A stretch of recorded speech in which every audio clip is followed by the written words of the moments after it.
Hello, Dr. Keith Smith with you once again, Surgery Center of Oklahoma. Thank you for joining me in this video blog series. I'd like to talk today about the Benjamin Rush Institute. Their fine website is benjaminrushinstitute.org, and I would encourage you to check that out.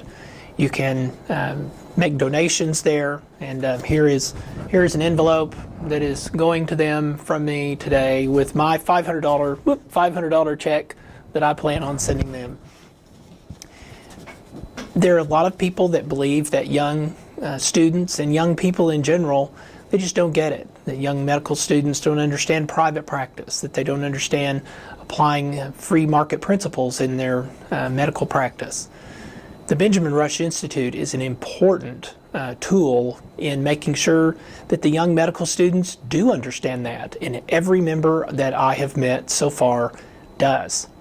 I had the privilege of speaking to the Washington, D.C. area Benjamin Rush Institute medical student members recently, and I was very intrigued by the questions that they asked. They were very insightful, they were very well informed, and they actually cared. These are not selfish, me generation types that don't care, that aren't charitable in their thinking.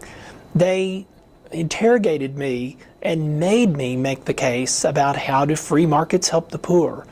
It was very interesting to hear that question from a young idealistic medical student's perspective rather than from an ideologue who would ask that question in some attempt to destroy the applicability of free markets in healthcare.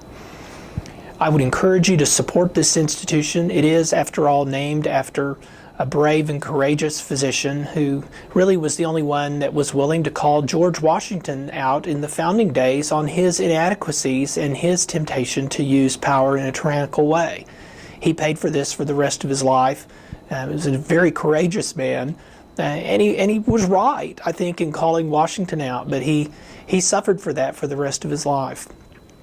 He could not bear to not speak the truth, and the Benjamin Rush Institute serves to lead the medical students to the truths of and the wisdom of the free market. And I would encourage you to consider supporting them.